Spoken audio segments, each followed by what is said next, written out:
Hello everyone, welcome back to Beginner Learning Academy. আশা করি সবাই ভালো আছেন। আজকের ভিডিওতে আমরা শিখব severity and priority, smoke testing এবং sanity testing, retesting and regression testing, positive testing এবং negative testing, exploratory testing, ad hoc testing. Severity and priority. What is severity? প্রথমে জানি সেভারিটি কি।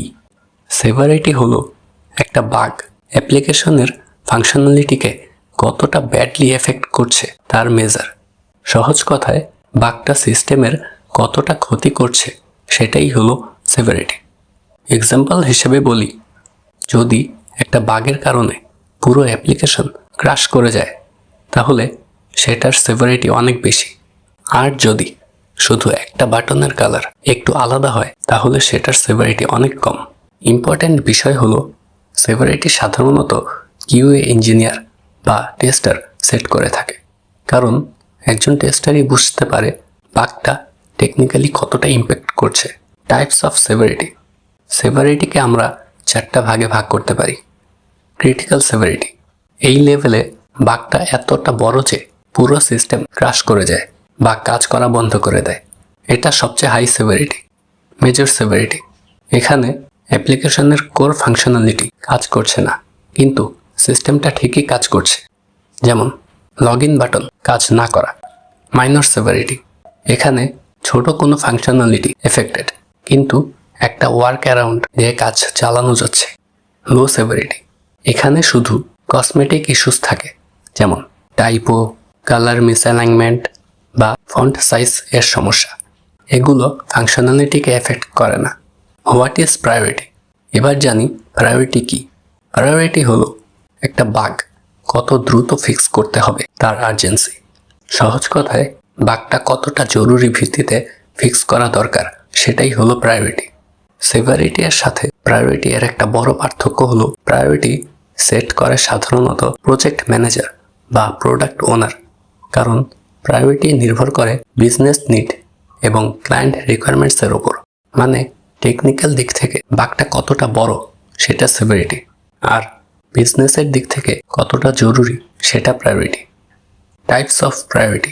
প্রায়োরিটিও 4টা ভাগে ভাগ করা যায়।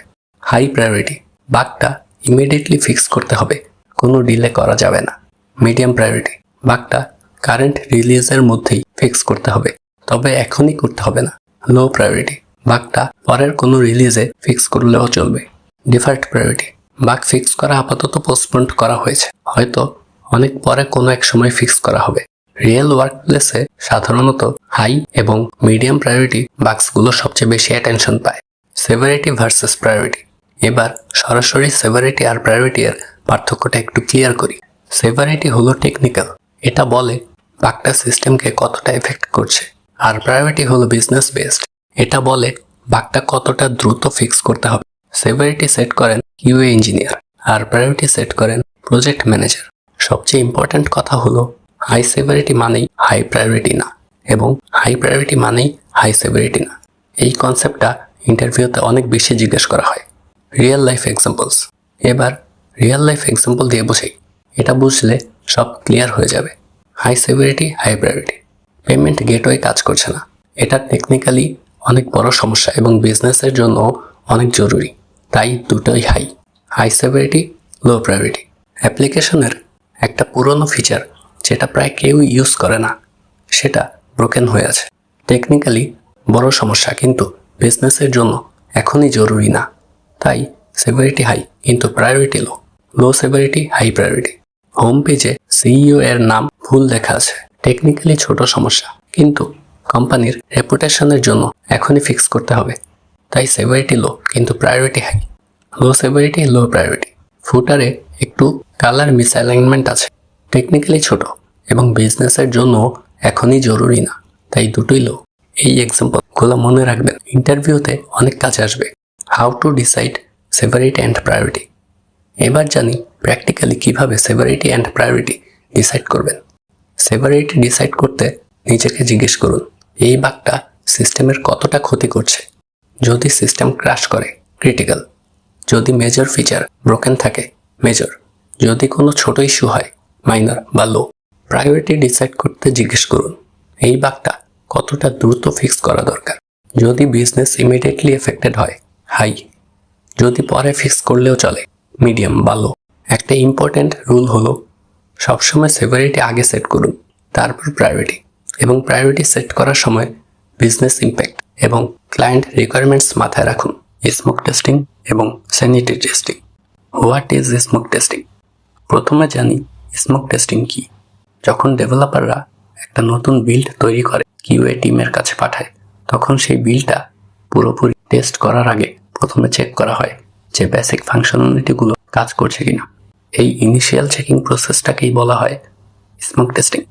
স্মোক টেস্টিংকে বিল্ড ভেরিফিকেশন টেস্টিং বা বিভিটি ও বলা হয়।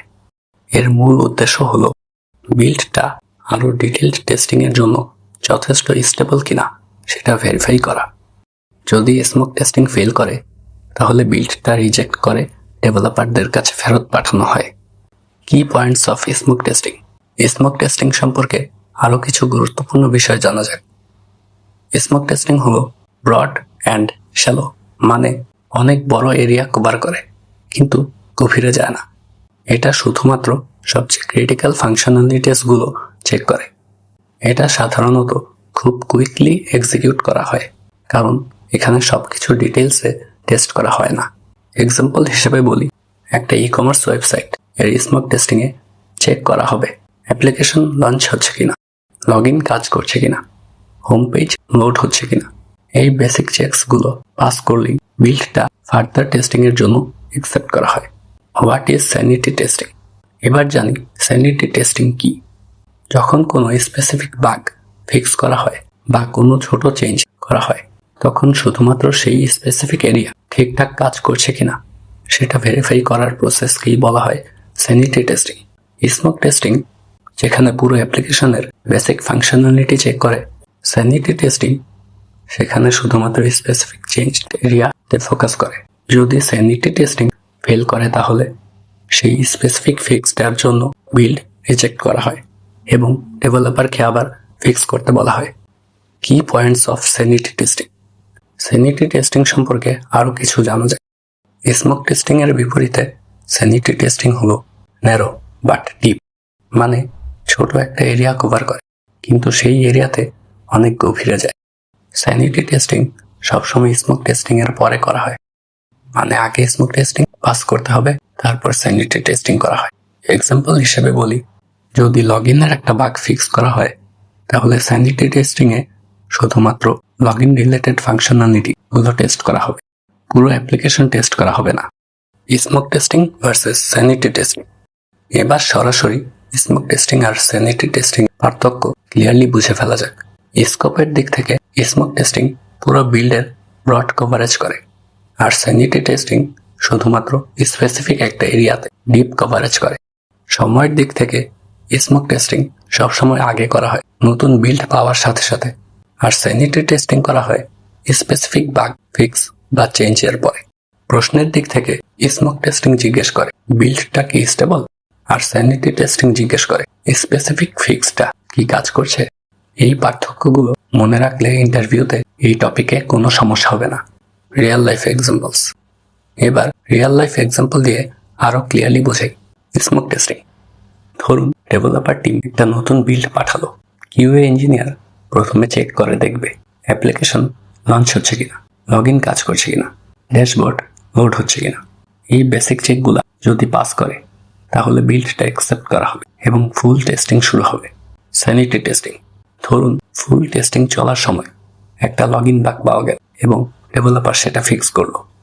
এবার কিউএ ইঞ্জিনিয়ার শুধুমাত্র লগ ইন রিলেটেড ফাংশনালিটিস গুলো চেক করবে, লগ ইন কাজ করছে কিনা, লগ আউট কাজ করছে কিনা, রং পাসওয়ার্ডে এরর আসছে কিনা।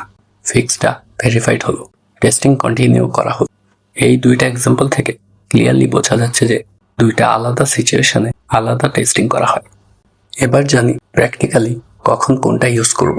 যখন নতুন বিল্ড পাওয়া যায়, তখন সবার আগে স্মোক টেস্টিং করতে হবে। স্মোক টেস্টিং পাস করলে ফুল টেস্টিং শুরু হবে। ফুল টেস্টিং চলার মধ্যে কোনো স্পেসিফিক বাগ ফিক্স হলে স্যানিটি টেস্টিং করতে হবে। স্যানিটি টেস্টিং পাস করলে টেস্টিং কন্টিনিউ করতে হবে। যে কোনো টেস্টিং ফেল করলে বিল্ডটা ডেভেলপারের কাছে ফেরত পাঠাতে হবে। এই সিম্পল ওয়ার্কফ্লোটা মনে রাখলে রিয়েল ওয়ার্কপ্লেসে কোনো কনফিউশন হবে না। Retesting and regression testing. What is retesting? প্রথমে জানি রিটেস্টিং কি। টেস্টিং করার সময় যখন কোনো বাগ পাওয়া যায় এবং সেটা রিপোর্ট করা হয়, ডেভেলপার সেই বাগটা ফিক্স করে।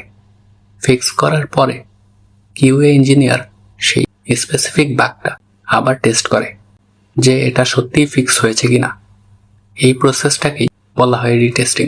রিটেস্টিং এর মূল উদ্দেশ্য হলো যে স্পেসিফিক বাগটা রিপোর্ট করা হয়েছিল সেটা আর এক্সিস্ট করছে কিনা সেটা কনফার্ম করা।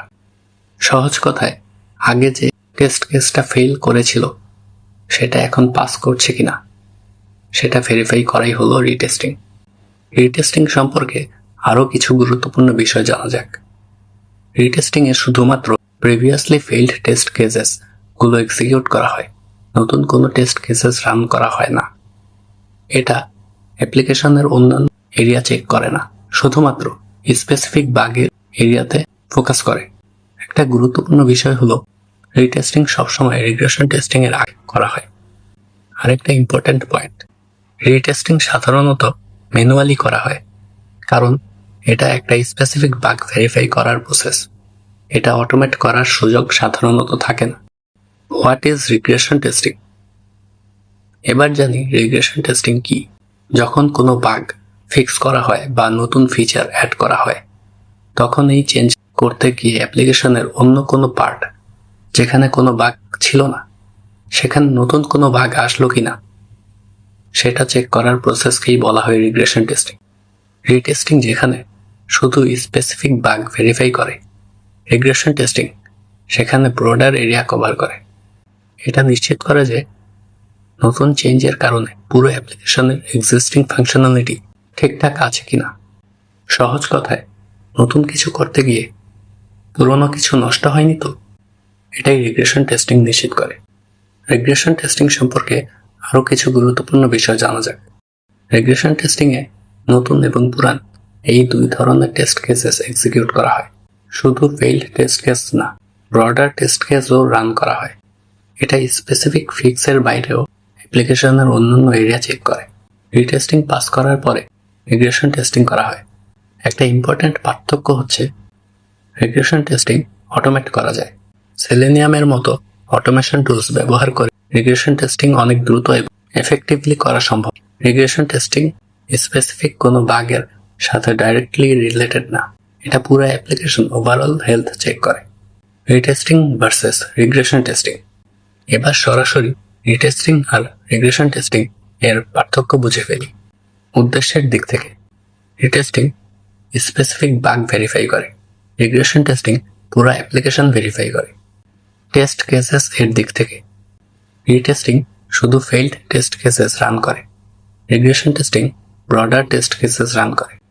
অটোমেশনের দিক থেকে রিটেস্টিং সবসময় ম্যানুয়াল, রিগ্রেশন টেস্টিং অটোমেট করা যায়। অর্ডারের দিক থেকে রিটেস্টিং সবসময় আগে করা হয়, রিগ্রেশন টেস্টিং রিটেস্টিং পাস করার পরে করা হয়। এই পার্থক্যগুলো মনে রাখলে ইন্টারভিউতে এই টপিকে কোনো সমস্যা হবে না। Real life examples. এবার কিছু রিয়েল লাইফ এক্সাম্পলস দিয়ে আরও ক্লিয়ারলি বোঝাই। রিটেস্টিং, ধরেন টেস্টিং করার সময় লগ ইনে বাগ পাওয়া গেল এবং রিপোর্ট করা হলো। ডেভেলপার বাগটা ফিক্স করলো। এবার কিউএ ইঞ্জিনিয়ার শুধুমাত্র লগ ইন টেস্ট কেসটা আবার রান করলো। লগ ইন এবার সঠিকভাবে কাজ করছে, বাগটা verify as fixed. Regression testing, retesting pass করার পরে কিউএ ইঞ্জিনিয়ার চেক করলো লগ ইন ফিক্স করতে গিয়ে অন্য কিছুতে নতুন কোনো বাগ ক্রিয়েট হলো কিনা। সে চেক করে দেখলো dashboard, profile page, log out functionality, pages, settings page সব কাজ করছে কিনা। সব কিছু ঠিকঠাক কাজ করছে, কোনো নতুন বাগ তৈরি হয়নি। Build approved. এই দুইটা এক্সাম্পল থেকে ক্লিয়ারলি বোঝা যাচ্ছে দুইটা আলাদা পারপোজে আলাদা টেস্টিং করা হয়। এবার দেখি রিটেস্টিং আর রিগ্রেশন টেস্টিং একসাথে কিভাবে কাজ করে। স্টেপ 1, টেস্টিং এর সময় একটা বাগ পাওয়া গেল এবং সেটা প্রপারলি রিপোর্ট করা হলো। স্টেপ 2, ডেভেলপার বাগটা ফিক্স করে আপডেটেড বিল্ড পাঠালো টেস্টিং এর জন্য। স্টেপ 3, কিউএ ইঞ্জিনিয়ার রিটেস্টিং করে স্পেসিফিক বাগটা ফিক্স হয়েছে কিনা ভেরিফাই করলো। স্টেপ 4, রিটেস্টিং পাস করে এবার রিগ্রেশন টেস্টিং শুরু হলো। স্টেপ 5, রিগ্রেশন টেস্টিংও পাস করলো। রিগ্রেশন টেস্টিংও পাস করে বিল্ড অ্যাপ্রুভড হলো এবং নেক্সট স্টেজে গেল। স্টেপ 6, যদি কোনো স্টেপে ফেল করে তাহলে বিল্ড আবার ডেভেলপারের কাছে ফেরত যাবে। এই ওয়ার্কফ্লোটা রিয়েল ওয়ার্কপ্লেসে প্রতিদিন ফলো করা হয়। এটা মনে রাখলে প্র্যাকটিক্যালি অনেক কাজে আসবে। পজিটিভ টেস্টিং এবং negative testing. What is positive testing? প্রথমে জানি পজিটিভ টেস্টিং কি। পজিটিভ টেস্টিং হলো অ্যাপ্লিকেশনকে ভ্যালিড এবং এক্সপেক্টেড ইনপুটস দিয়ে টেস্ট করা। মানে ইউজার যেভাবে সঠিকভাবে অ্যাপ্লিকেশন ইউজ করবে ঠিক সেভাবেই টেস্ট করা। এর মূল উদ্দেশ্য হলো নর্মাল কন্ডিশনসে অ্যাপ্লিকেশনটা ঠিকভাবে কাজ করছে কিনা সেটা ভেরিফাই করা। সহজ কথায় অ্যাপ্লিকেশনের যা করার কথা সেটা করছে কিনা সেটাই কনফার্ম করা হলো পজিটিভ টেস্টিং। পজিটিভ টেস্টিং সম্পর্কে আরও কিছু জানা যাক। পজিটিভ টেস্টিংকে হ্যাপি পাথ টেস্টিংও বলা হয়, কারণ এখানে সবকিছু সঠিকভাবে করা হয় এবং অ্যাপ্লিকেশন সুন্দরভাবে কাজ করে। এখানে শুধুমাত্র ভ্যালিড ইনপুটস এবং এক্সপেক্টেড সিনারিওস ইউজ করা হয়। কোনো ভুল বা আনএক্সপেক্টেড ইনপুট দেওয়া হয় না। এক্সাম্পল হিসেবে বলি, একটা লগ ইন ফর্মে ভ্যালিড ইউজার নেম আর ভ্যালিড পাসওয়ার্ড দিয়ে লগ ইন করা এবং সাকসেসফুলি ড্যাশবোর্ডে যাওয়া, এটাই পজিটিভ টেস্টিং এর একটা classic example. What is negative testing? এবার জানি নেগেটিভ টেস্টিং কি। নেগেটিভ টেস্টিং হলো অ্যাপ্লিকেশনকে ইনভ্যালিড বা আনএক্সপেক্টেড ইনপুটস দিয়ে টেস্ট করা। মানে ইউজার যদি অ্যাপ্লিকেশনটাকে ভুলভাবে ইউজ করে তখন অ্যাপ্লিকেশন কিভাবে বিহেভ করে সেটা টেস্ট করা। এর মূল উদ্দেশ্য হলো ভুল বা আনএক্সপেক্টেড ইনপুট এর ক্ষেত্রে অ্যাপ্লিকেশন সঠিকভাবে এরর হ্যান্ডেল করতে পারছে কিনা সেটা ভেরিফাই করা। সহজ কথায় অ্যাপ্লিকেশনটা ভুল ইনপুটে ক্রাশ করছে না তো এবং প্রপার এরর মেসেজ দিচ্ছে তো, এটাই নেগেটিভ টেস্টিং নিশ্চিত করে। নেগেটিভ টেস্টিং সম্পর্কে আরও কিছু তথ্য জানা যাক। নেগেটিভ টেস্টিংকে ফেইলার পাথ টেস্টিং বা এরর পাথ টেস্টিংও বলা হয়, কারণ এখানে ইন্টেনশনালি ভুল করা হয় অ্যাপ্লিকেশনের বিহেভিয়ার দেখার জন্য। এখানে ইনভ্যালিড, এমটি, বাউন্ডারি বা আনএক্সপেক্টেড ইনপুটস ইউজ করা হয়। সবচেয়ে গুরুত্বপূর্ণ বিষয় হলো নেগেটিভ টেস্টিং নিশ্চিত করে যে ভুল ইনপুটে অ্যাপ্লিকেশন ক্রাশ করবে না এবং প্রপার এরর মেসেজ দেখাবে।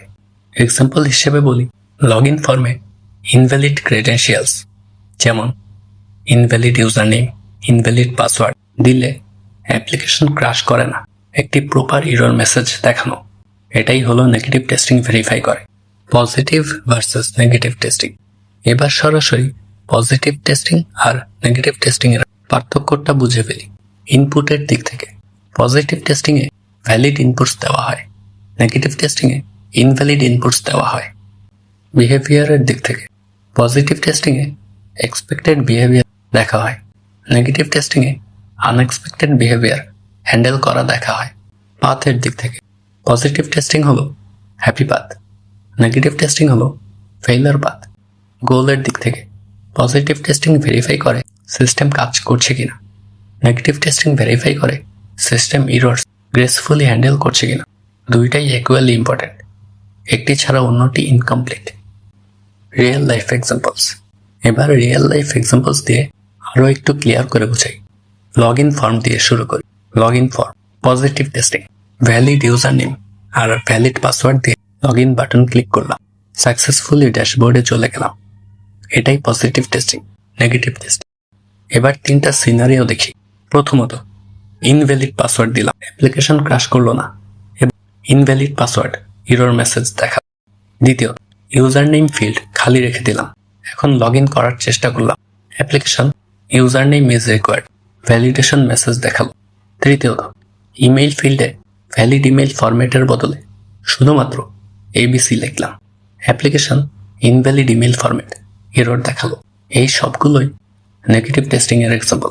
অ্যাপ্লিকেশন ভুল ইনপুটে ক্রাশ করে গ্রেসফুলি হ্যান্ডেল করেছে। আরও কিছু এক্সাম্পলস দেখা যাক। রেজিস্ট্রেশন ফর্ম পজিটিভ টেস্টিং, সব ফিল্ডস সঠিকভাবে ফিল করে সাবমিট করলাম, অ্যাকাউন্ট সাকসেসফুলি ক্রিয়েট হলো। Negative testing.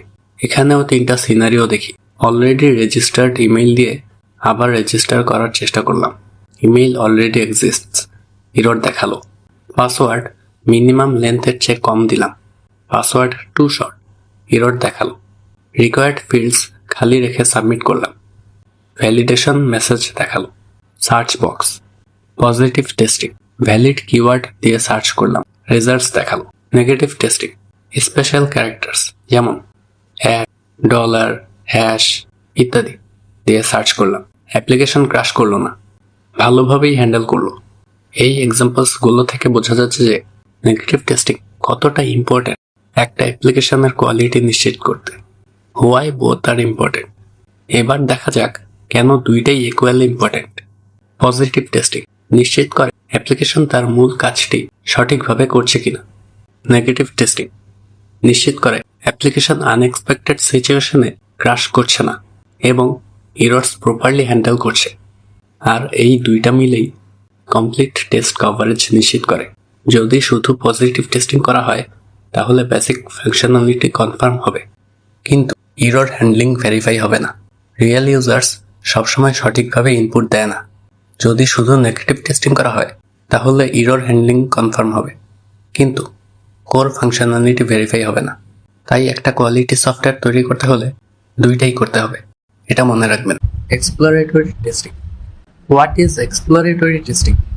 প্রথমে জানি এক্সপ্লোরেটরি টেস্টিং কি। এক্সপ্লোরেটরি টেস্টিং হলো এমন একটা টেস্টিং অ্যাপ্রোচ যেখানে টেস্টার একই সাথে অ্যাপ্লিকেশনটা সম্পর্কে শিখছে, টেস্ট ডিজাইন করছে এবং টেস্ট এক্সিকিউট করছে। সাধারণ টেস্টিংয়ে আগে টেস্ট কেস লিখতে হয়, তারপর সেগুলো এক্সিকিউট করতে হয়। কিন্তু এক্সপ্লোরেটরি টেস্টিংয়ে টেস্ট কেসেস আগে থেকে লিখে রাখা লাগে না। টেস্টার সম্পূর্ণ স্বাধীনভাবে অ্যাপ্লিকেশনটা এক্সপ্লোর করে। সে তার নিজের এক্সপিরিয়েন্স, ক্রিয়েটিভিটি ব্যবহার করে আনএক্সপেক্টেড বাগস খুঁজে বের করে। সহজ কথায় কোনো স্ক্রিপ্ট ছাড়াই অ্যাপ্লিকেশনে ঘুরে ঘুরে বাগস বের করাই হলো exploratory testing. Characteristics of exploratory testing. Unscripted, এখানে কোনো প্রিডিফাইন্ড টেস্ট কেস নেই। টেস্টার নিজেই সিদ্ধান্ত নেয় কোথায় কিভাবে টেস্ট করা হবে। এক্সপেরিয়েন্স বেসড, এটা একেবারে টেস্টারের নলেজ আর এক্সপেরিয়েন্সের উপর নির্ভর করে। তাই এক্সপেরিয়েন্সড টেস্টাররা এটা বেশি এফেক্টিভলি করতে পারে। সিমালটেনিয়াস, এখানে লার্নিং এবং টেস্টিং একই সাথে হয়। অ্যাপ্লিকেশনটা এক্সপ্লোর করতে করতেই বাগ খুঁজে পাওয়া যায়। ফ্লেক্সিবল, যত বেশি বাগস পাওয়া যায় তত বেশি নতুন এরিয়া এক্সপ্লোর করা হয়। অ্যাপ্রোচ কনসিস্টেন্টলি চেঞ্জ হতে পারে।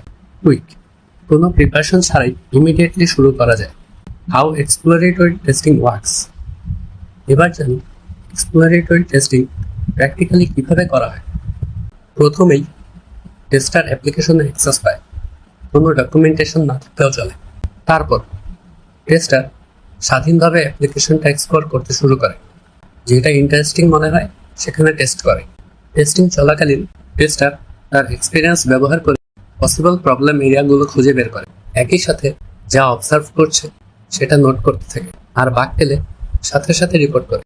সেশন শেষে পুরা টেস্টিং সেশনের একটা সামারি তৈরি করে, কি কি এক্সপ্লোর করা হয়েছে আর কি কি পাওয়া গেল ইত্যাদি সেখানে থাকে। When to use exploratory testing. এবার জানি কখন এক্সপ্লোরেটরি টেস্টিং করবে। যদি টেস্ট কেস এখনো প্রিপেয়ার হয়নি এমন হয়, তখন নতুন প্রজেক্টে শুরুতে এক্সপ্লোরেটরি টেস্টিং দিয়ে শুরু করা যায়। যখন নতুন বিল্ড প্রথমবার পাওয়া যায় তখন অ্যাপ্লিকেশন সম্পর্কে ধারণা নেওয়ার জন্য এটা করা যায়। যখন সময় কম থাকে তখন এক্সপ্লোরেটরি টেস্টিং দিয়ে কুইকলি বাগ খোঁজা যায়। যখন আনএক্সপেক্টেড বাগ খুঁজতে হয় তখন আগের টেস্টিংগুলো যে বাগ ধরা পড়েনি সেগুলো খুঁজে বের করে। যখন কোনো ডকুমেন্টেশন নেই এমন অবস্থায়, নতুন ফিচারের জন্য কোনো ডকুমেন্টেশন না থাকলে এক্সপ্লোরেটরি টেস্টিংকে সবচেয়ে প্র্যাকটিক্যাল অ্যাপ্রোচ হিসেবে ধরা হয়। অ্যাডভান্টেজেস: কোনো প্রিপারেশন টাইম লাগে না, টেস্ট কেস লেখার সময় বাঁচে। স্ক্রিপ্টেড টেস্টিংয়ে মিস হওয়া বাগ খুঁজে পাওয়া যায় কারণ টেস্টার ফ্রিলি এক্সপ্লোর করে আর আনএক্সপেক্টেড এরিয়াস টেস্ট করে। টেস্টারের ক্রিয়েটিভিটি আর এক্সপিরিয়েন্স কাজে লাগে। এটা একটা স্কিল বেসড টেস্টিং অ্যাপ্রোচ, অনেক বেশি ফ্লেক্সিবল এবং অ্যাডাপ্টেবল। টেস্টিং এর সময় অ্যাপ্রোচ পরিবর্তন করা যায়, ইমিডিয়েটলি শুরু করা যায়, অর্থাৎ কোনো সেটআপ বা প্রিপারেশন ছাড়াই শুরু করা যায়। রিয়েল ইউজার বিহেভিয়ার সিমুলেট করে, কারণ রিয়েল ইউজারও কোনো স্ক্রিপ্ট ফলো করে না। ডিসঅ্যাডভান্টেজেস: টেস্টিং এর আগে কোনো ডকুমেন্টেশন থাকে না, তাই আগে থেকে প্ল্যানিং করা কঠিন। এক্সাক্ট স্টেপস রিপ্রোডিউস করা কঠিন, কারণ বাগ পাওয়ার পরে ঠিক কোন স্টেপস ফলো করলে বাগটা আবার পাওয়া যাবে সেটা মনে রাখা কঠিন হতে পারে। টেস্টারের স্কিলের ওপর হেভিলি ডিপেন্ড করে। কম এক্সপিরিয়েন্সড টেস্টার এটা এফেক্টিভলি করতে পারবে না। কভারেজ মেজার করা কঠিন, কতটুকু টেস্ট করা হয়েছে সেটা ট্র্যাক করা কঠিন। রিপিটেটিভ বা রিগ্রেশন টেস্টিং এর জন্য সুইটেবল না, কারণ সেক্ষেত্রে ফিক্সড টেস্ট কেস দরকার হয়। রিয়েল লাইফ এক্সাম্পল: এবার একটা রিয়েল লাইফ এক্সাম্পল দিয়ে বুঝি। ধরুন একটা ই কমার্স ওয়েবসাইট টেস্ট করতে হবে, কোনো ডকুমেন্টেশন বা টেস্ট কেস এখনো নাই। টেস্টার এক্সপ্লোরেটরি টেস্টিং শুরু করল। সে ফ্রিলি সাইটটা এক্সপ্লোর করছে। প্রথমে কার্টে আইটেমস অ্যাড করার চেষ্টা করে একটা বাগ পেল। তারপর ইনভ্যালিড কুপন কোড দিয়ে চেক আউট করার চেষ্টা করে আরেকটা বাগ পেল। আচ্ছা, তারপর কি হলো? তারপর লগ ইন ছাড়াই চেক আউট করার চেষ্টা করে দেখলো কোনো প্রকার এরর মেসেজ আসছে না। তারপর প্রোফাইলে রং ফাইল ফরম্যাট আপলোড করার চেষ্টা করে দেখে অ্যাপ্লিকেশন ক্র্যাশ করছে। এই সবগুলো বাগ টেস্ট করার জন্য কেউ আগে থেকে প্ল্যান করে নাই, কিন্তু এক্সপ্লোরেটরি টেস্টিং এর মধ্যে এগুলা ধরা পড়লো। আর এটাই এক্সপ্লোরেটরি টেস্টিং এর আসল শক্তি। Ad hoc testing. What is ad hoc testing? শুরুতেই জানবো অ্যাডহক টেস্টিং কি। অ্যাডহক টেস্টিং হলো সবচেয়ে ইনফর্মাল ধরনের টেস্টিং। এখানে কোনো প্ল্যানিং নেই, কোনো ডকুমেন্টেশন নাই এবং কোনো প্রি রিটেন টেস্ট কেস নেই। টেস্টাররা কোনো স্ট্রাকচার্ড অ্যাপ্রোচ ফলো না করে র্যান্ডমলি অ্যাপ্লিকেশন টেস্ট করে, শুধুমাত্র নিজের এক্সপিরিয়েন্সের উপর ভিত্তি করে যেখানে মনে হয় সেখানেই টেস্ট করে। এর মূল উদ্দেশ্য হলো ফর্মাল টেস্টিংয়ে যে বাগগুলো ধরা পড়ে নাই সেগুলো র্যান্ডমলি টেস্ট করে খুঁজে বের করা। Characteristics of ad hoc testing: random, কোনো স্ট্রাকচার থাকে না, টেস্টার যেখানে ইচ্ছা সেখানে টেস্ট করে। আনপ্ল্যান্ড, কোনো প্রিপারেশনের দরকার নেই, যে কোনো সময় শুরু করা যায়। নো ডকুমেন্টেশন, টেস্টিং এর আগেও থাকে না, টেস্টিং চলাকালীনও থাকে না।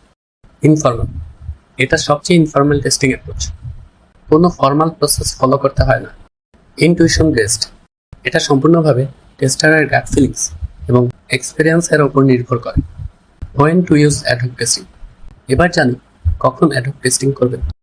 যখন সময় অনেক কম, ফর্মাল টেস্টিং এর সময় না, কুইকলি অ্যাডহক টেস্টিং করা যায়। ফর্মাল টেস্টিং শেষ হওয়ার পরে অ্যাডিশনাল বাগ খুঁজে বের করতে করা যায়। যখন আনএক্সপেক্টেড বাগ কুইকলি খুঁজে বের করতে হয়, কোনো স্পেসিফিক এরিয়াতে সাডেনলি বাগ আসছে মনে হলে। যখন নতুন বিল্ড ইনফর্মালি পাওয়া যায়। অফিসিয়াল টেস্টিং এর আগে একটু দেখে নিতে অ্যাডহক টেস্টিং করা যায়। যখন টেস্টার কোনো স্ট্রাকচার ছাড়াই ফ্রিলি এক্সপ্লোর করতে চায়। অ্যাডভান্টেজেস: কোনো প্রিপারেশন টাইম লাগে না, যখন ইচ্ছা শুরু করা যায়, ইমিডিয়েটলি স্টার্ট করা যায়, কোনো সেটআপের দরকার নেই। আনএক্সপেক্টেড বাগ কুইকলি খুঁজে পাওয়া যায়, অনেক ফ্লেক্সিবল, যে কোনো ডাইরেকশনে যাওয়া যায়। ডিসঅ্যাডভান্টেজেস: কোনো ডকুমেন্টেশন নেই, তাই পরে ট্র্যাক করা কঠিন, বাগ রিপ্রোডিউস করা কঠিন, কারণ এক্সাক্ট স্টেপস মনে নাও থাকতে পারে। কভারেজ মেজার করা যায় না, কতটুকু টেস্ট হয়েছে সেটা বোঝা যায় না। টেস্টারের স্কিলের উপর কমপ্লিটলি ডিপেন্ডেন্ট। কম এক্সপিরিয়েন্সড টেস্টার এফেক্টিভলি করতে পারবে না। তো আজকের ভিডিওতে আমরা শিখলাম সেভারিটি অ্যান্ড প্রায়োরিটি কি, এদের টাইপস, ডিফারেন্সেস এবং রিয়েল লাইফ এক্সাম্পলস সহ কিভাবে প্র্যাকটিক্যালি ইউজ করতে হয়। স্মোক টেস্টিং এবং স্যানিটি টেস্টিং কি, এদের মধ্যে পার্থক্য, রিয়েল লাইফ এক্সাম্পলস এবং প্র্যাকটিক্যালি কখন কোনটা ইউজ করতে হবে। রিটেস্টিং এবং রিগ্রেশন টেস্টিং কি, এদের মধ্যে পার্থক্য, রিয়েল লাইফ এক্সাম্পল এবং প্র্যাকটিক্যালি এরা একসাথে কিভাবে কাজ করে। পজিটিভ টেস্টিং আর নেগেটিভ টেস্টিং কি, এদের মধ্যে পার্থক্য, রিয়েল লাইফ এক্সাম্পলস আর কেন দুইটাই ইকুয়ালি ইম্পর্টেন্ট। এক্সপ্লোরেটরি টেস্টিং কি, এটা কিভাবে কাজ করে, কখন ইউজ করতে হয় এবং এর অ্যাডভান্টেজেস ও ডিসঅ্যাডভান্টেজেস। অ্যাডহক টেস্টিং কি, কখন ইউজ করতে হয় আর অ্যাডভান্টেজেস ও ডিসঅ্যাডভান্টেজেস। আশা করি আজকের ভিডিওটি আপনাদের কাজে আসবে। Thanks for watching.